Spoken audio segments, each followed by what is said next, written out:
What's going on, YouTube? Hey everyone, thank you so much for tuning into our channel. I'm Ty. I'm Katie, TikTok Travel, and today we're checking out the differences between Sweden and the US. Let's do it. Here we go.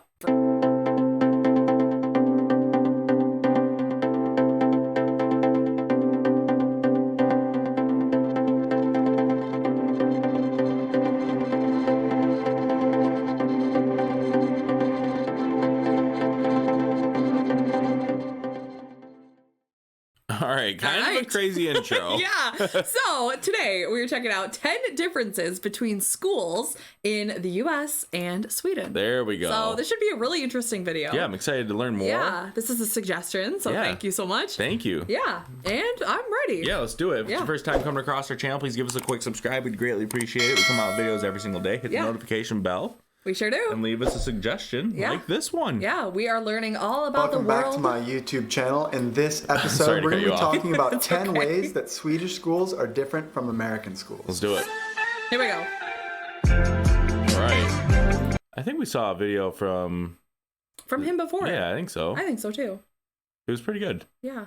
Forgot what it was about. I think it was a Sweden video. Was it? Or Norway? I don't know. To know about Swedish schools is they have an extreme lack of qualified educators here in this country. So as an American coming from the States with a master's in teaching, it was very, very easy for me to find a job here in Sweden. And actually, having worked in 2 different schools, both schools were very, very easy to apply for and actually get the job. So if you're qualified to work with kids, it's really, really easy to get a job as a teacher over here.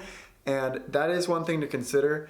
When you're around the schools, a lot of times they have to bring in long-term substitutes and have people work at the schools that aren't necessarily qualified teachers to fill in a lot of roles because teachers are in such high demand here in Sweden. In terms of grades, Swedish schools are much, much different than American schools. And the American way is much simpler in my opinion because we use points and percentages. If there's an assignment and you get 9 out of 10, you've got 90% on that assignment. And over the course of a term, you'll have lots of assignments and your overall percentage of what you've got of the total points is going to determine your grade. In Sweden, it is completely different. It's based on a rubric system. So basically the Swedish government has a list of skills that the students need to accomplish, and if they are able to accomplish a skill at a certain level, we fill in the bubbles. So almost every skill has 3 levels, and in each level you can fill in a yellow, green, or a red if the student hasn't accomplished that skill yet.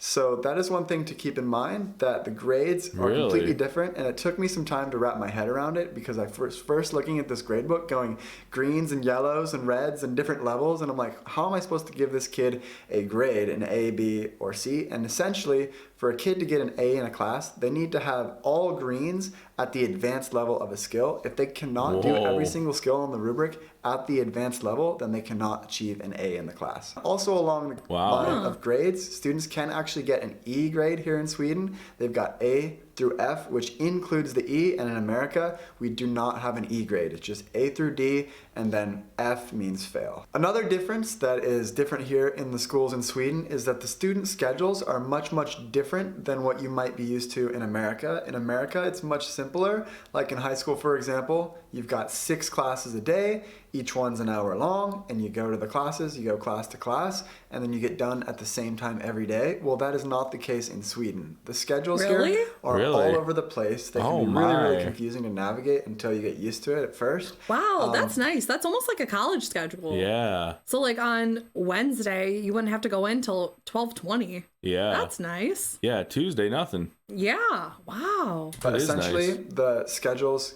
the kids can get out at different times every day. They can have different breaks in the middle of the day for different amounts of time.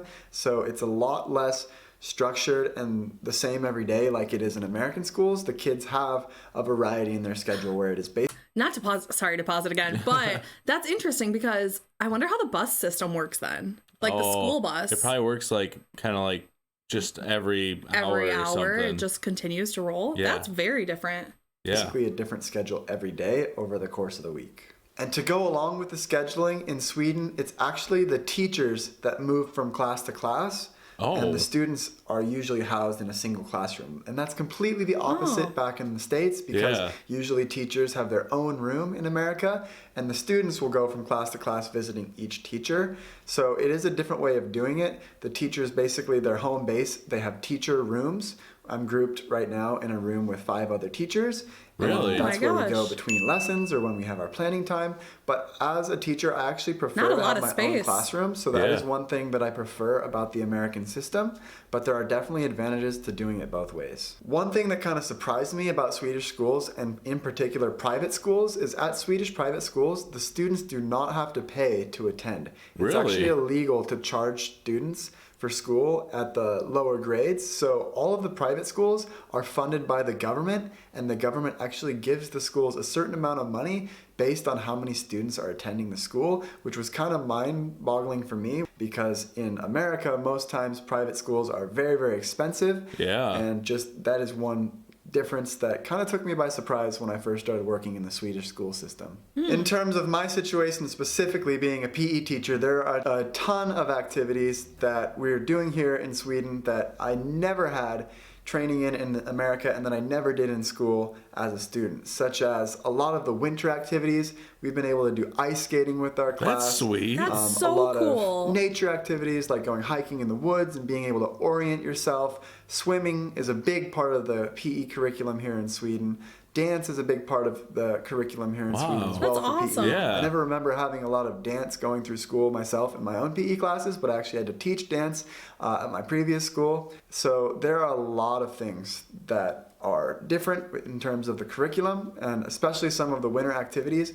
Having to teach ice skating, I've got a lot of students in my class that are actually better at ice skating than I am because I've only done it a few times in my entire life, and I've got several hockey players in my class that are just skating circles around me. Oh my But you gosh. just learn to adapt and make the most of it. But it's been a really, really cool journey to teach some different things that I would have never had the chance to teach in America. When I interviewed cool. for my new Yeah. job, the principal had talked about one winter safety activity where the students are actually going to have to jump into a hole in a frozen lake and learn What? how to climb themselves out. And she said that I would have to teach the students that. For those of you that know me, you know that I'm not Really? really good in cold weather. So that's something that I'm not really excited about doing, is jumping into a freezing cold lake. Maybe you'll see a video of me in the Oh my future having to teach gosh. that to the students. But yeah, it was really surprising at first. I thought she was actually joking on the interview, but it turns out that she was completely serious. So that is something that I will be teaching at the schools here in Sweden: water safety and how to rescue yourself if you happen to fall into a frozen lake. And one thing that has Wow. absolutely That's good to teach. surprised me Yeah. about teaching here in Sweden is the amount of planning time that teachers get. In America, teachers basically get one period or about an hour a day to plan all of their lessons. And in Sweden, the contact time with the students is only about 20 hours every week. So there is a ton of time as a teacher here in Sweden to plan lessons and just go Whoa. all out and really make those That looks lessons as good as amazing. possible, Yeah. because you have a ton of planning time. You can do grades, you can read into the students, check in how they're doing, send emails, which is really, really nice that that time is built into the school day. And for example, on Tuesdays, I do not have a single class. The entire day, every Tuesday, is just to plan lessons. So that is something that I Wow. absolutely love about teaching That's in really Sweden. nice. That You is do nice. get a lot of planning time, which is completely mind-blowing compared to what I was used to back in the States. As a first-year teacher, the pay is about comparable to what I'd be making whether I was teaching in Vancouver, Washington, or Portland, Oregon, where I was obtaining my master's in teaching credentials. The pay is just about the same, but one thing to consider is that the taxes here in Sweden are much, much higher overall than what I would be paying back in the US. So I actually would take home more money in the US, but then again, you also have to consider the cost of living, and I would probably be spending a lot more money in the US compared to the living situation that I have here. I'm able to afford this apartment at a much cheaper rate than I would be paying to live Kinda in evens Portland out. and Vancouver, my hometowns back in the US. Another thing, since we're talking about money, in Sweden, the teachers actually have a lot of bargaining power to negotiate their own salary. And this is something that I was Really? completely unfamiliar with, because in America, they basically pay you according to the salary schedule, and you don't really have a lot of room to ask for a raise or say that you think you deserve more money based on the work that you've been doing. And in Sweden, pretty much all of the salaries are negotiated. And with that in mind, because teachers are such an in-demand profession, they do have a lot of bargaining power, and they're able to earn more money in a lot of instances. And in my case, I feel like I'm being paid very, very fairly for a first-year teacher. And so the money that they offered me, I didn't feel like I needed to bargain a much higher salary. But in the future, if I continue to do a good job and I grow and become a better teacher over the years, that is something that's really, really nice to have that option to ask for a higher salary, because in the US, you pretty much get what you get and you don't really have a lot of say or a lot of ways of increasing that. So that is something nice that I really appreciate, is that ability to negotiate and represent yourself and ask for more money if you think that you're deserving of it. And the last thing, and this is one reason why I absolutely love teaching in Swedish schools, is lunch is completely free here. It's free for the students and the teachers. And coming from America, and someone who didn't like to prepare lunch early in the mornings, I would basically a lot of times bring nuts and fruit and whatever I could find lying around the fridge. That would basically be my lunch every day in the States. And here in Sweden, I've been lucky that both schools I've worked at have had amazing school lunches. Absolutely amazing.